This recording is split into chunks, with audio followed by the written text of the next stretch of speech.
What if the secret to happiness isn't about finding perfection, but about choosing which imperfections you can live with?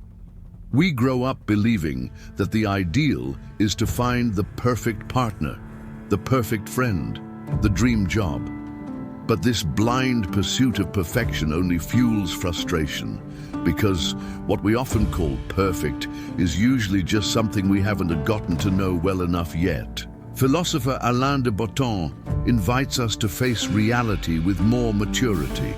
For him, truly loving someone or maintaining any meaningful relationship isn't about ignoring flaws, but consciously choosing which flaws we're willing to accept.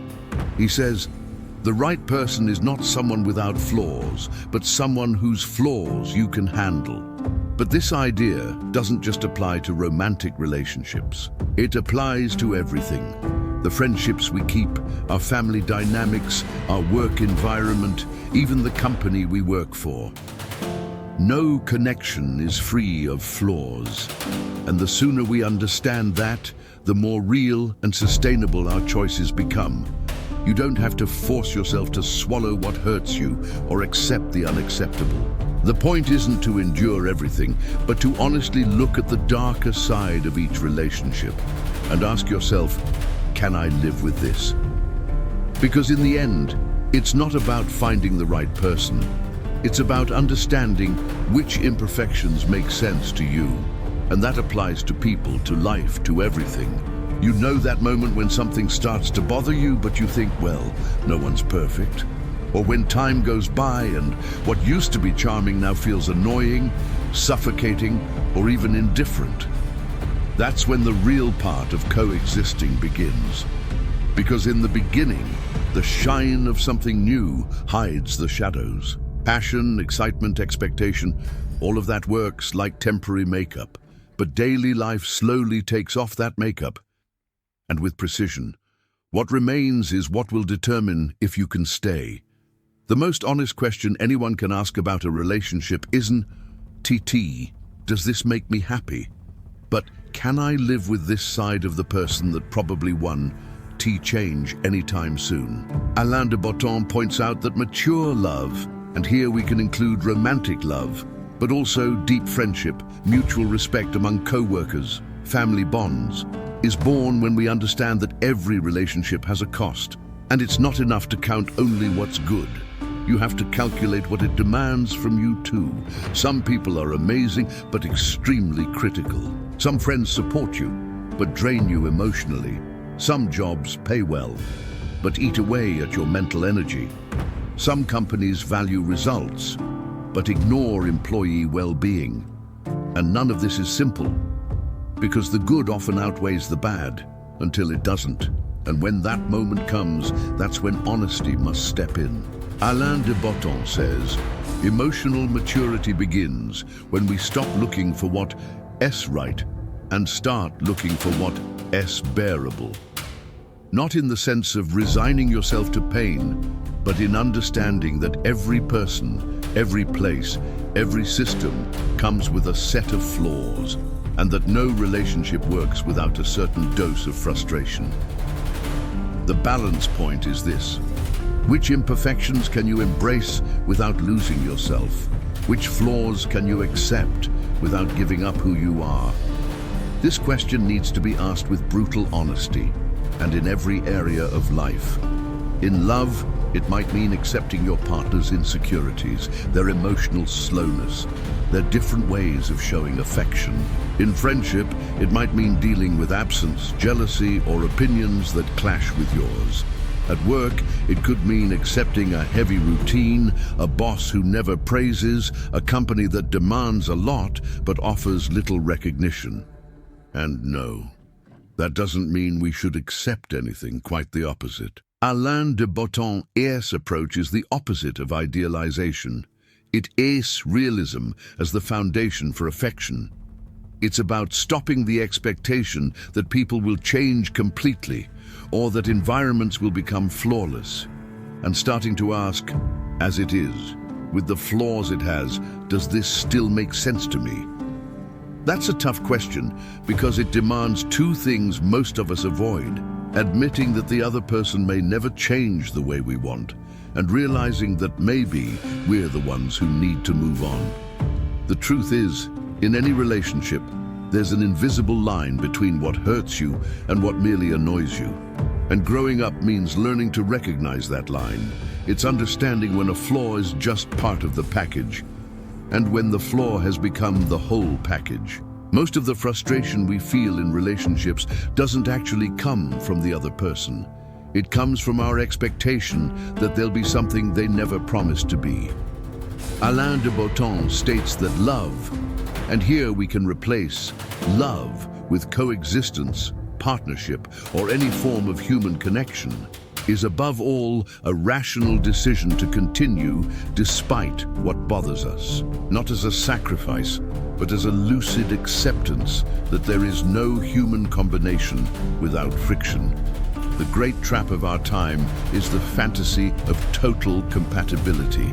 The idea that if there is a problem, it's because it's not the right person, or because it's not the right job, or because that friendship no longer vibrates on the same frequency. And so we jump from relationship to relationship, from environment to environment, exchanging the known imperfection for a new, temporary illusion. But every new has an expiration date, and sooner or later, every enchantment will be tested by what the philosopher calls the everyday of imperfection. The question that must be asked is, do you want to live in search of a promise that doesn't exist? Or are you ready to clearly look at what is in front of you and decide with maturity if it still serves you? The pain of a difficult relationship is often less than the pain of living trapped in unreachable fantasies. Because when you understand that no bond is free of challenges, you begin to make more solid, more real choices. And that is the beginning of a more stable, more conscious, and yes, more fulfilling life. The problem was never the other person's flaws. The problem is how much we refuse to look at them before they explode. And this applies to everything. The boss who never praises, the mother who criticizes instead of embracing, the friend who disappears when you need them the most. These pains don't come out of nowhere. They grow in the silence of our denial, in our insistence on wanting the world to mold itself to what we have idealized. Alain de Botton says that to truly love is to know the other's darkness and still choose to stay, without deluding ourselves that one day everything will turn to light. That is powerful, because it takes us out of the role of victims of circumstances and puts us at the center of the choice. It's not about enduring everything. It's about understanding that love, respect, and true connection are built in the shadows and not in spite of them. At some point in any relationship, the question stops being, will the other person change? And becomes, am I capable of choosing this as it is? Alain de Botton shows us that this choice is what defines real love. Because love is not the absence of flaws, it is the presence of awareness. When you say yes to a person, a friend, a job, a company, you're not saying yes just to what is good about them. You're saying yes also to what is difficult about them. You're saying, I know where this hurts, and still I stay. But pay attention. This stay must be free, lucid, and mature, and that's where emotional self-responsibility comes in.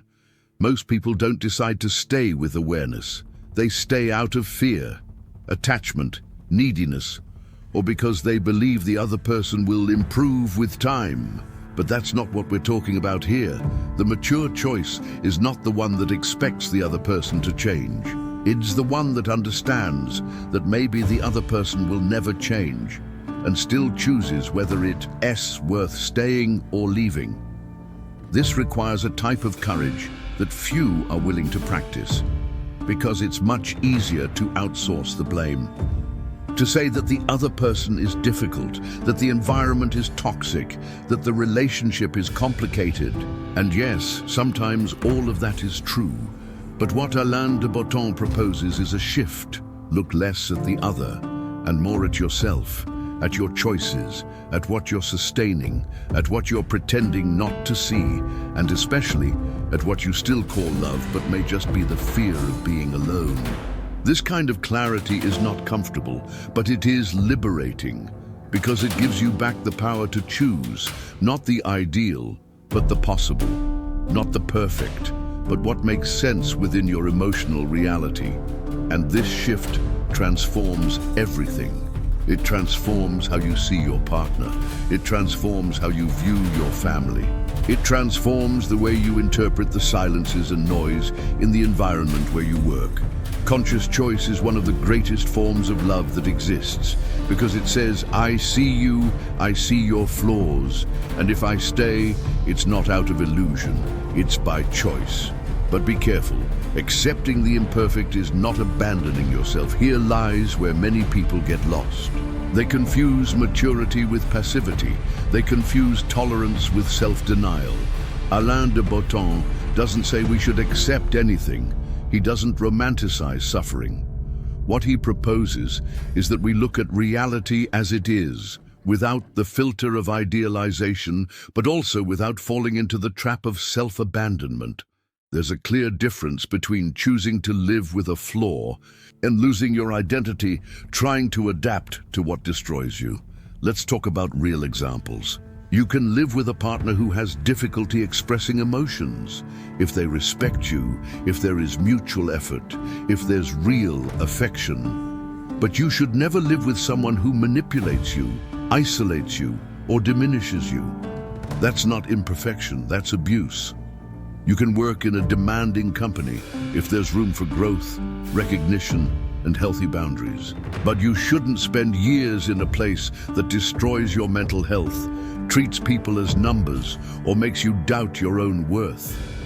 You can love a family member who has very different opinions from yours and still maintain ties. But you don't need to accept disrespect, invasion, or emotional blackmail just because there's a blood tie. The line is thin, but it exists, and crossing it can cost you your self-esteem, peace, and, in many cases, your health. Botton's theory is about finding imperfections with which you can build a possible life. It's about knowing which conflicts are manageable and which are corrosive. It's about understanding that every bond requires effort, but no bond should empty you. That's why he proposes something radical. Before deciding to stay, ask yourself honestly, does this relationship require me to betray myself? Does this coexistence ask for a price I can pay? Or is it mortgaging essential parts of who I am? These questions hurt, because often the answer is yes. And when the answer is yes, romanticizing suffering doesn't help. It's no use calling dependency love. It's no use calling fear of leaving maturity. Botton reminds us that true maturity is the art of making subtle distinctions, of seeing where the natural discomfort of coexistence ends, and where the silent violence that gradually consumes you begins. Accepting the imperfect is an act of love. Submitting to what breaks you is an act of denial. So, what does all of this mean practically? It means emotional maturity is stopping living in the automatic mode of idealization and starting to live in the conscious mode of choice. It says leaving the childish search for perfection and entering the adult search for meaningful possibility. Alain de Botton shows us that all relationships, will come with flaws, limits, frustrations, and friction. But he also reminds us of something essential. You have the right and the responsibility to decide which of these flaws you can live with. The difference between a relationship that weighs you down and one that supports you lies exactly there. In the level of consciousness with which you entered it, in how much you saw yourself reflected in the mirror of that coexistence, and in how much you knew how to say, this challenges me, but it doesn't destroy me. Living this philosophy is stopping demanding perfection and starting to demand clarity. It's knowing that no company will be ideal, but some will have values that resonate with yours. that no friendship will be free of tensions, but some will have room for dialogue and rebuilding, that no relationship will be without flaws, but some will make you grow precisely because of the flaws, not despite them. Accepting the dark side of a relationship is not an act of resignation. It's an act of lucidity. It's when you look at what's in front of you, and instead of dreaming about what could be, you choose what you can actually deal with. And that changes everything. Because from that place, you no longer love with illusion. You love with presence. You relate without ghosts. You live with your feet on the ground and your heart open. In the end, the most important question you can ask yourself is not, does this relationship make me happy? But rather, does this relationship allow me to be who I am, even with all the difficulties it brings? We grew up believing that true love is light, easy, fluid. But the truth is that love, just like friendship, family, and work, is built in friction, in the daily decision to stay, even knowing that the other person is limited, and that you are too. Alain de Botton reminds us that the ideal doesn't exist, but mature choice does. And that the real beauty of relationships lies precisely in being able to see the shadow and still not close your eyes.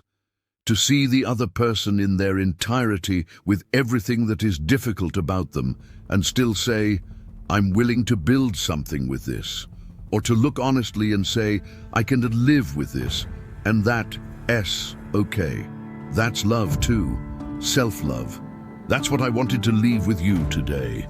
The clarity of choosing your relationships not for the absence of pain, but for the presence of meaning. If this message touched you in some way, share it with someone who needs to look at a relationship with more clarity and less illusion. Leave a like because it helps this content reach more people. Subscribe to the channel so you don't miss the next videos. And comment below, have you ever stopped to reflect on the dark sides you've been tolerating in your life? And more importantly, do they still make sense to you? I'll see you in the comments. Until the next video.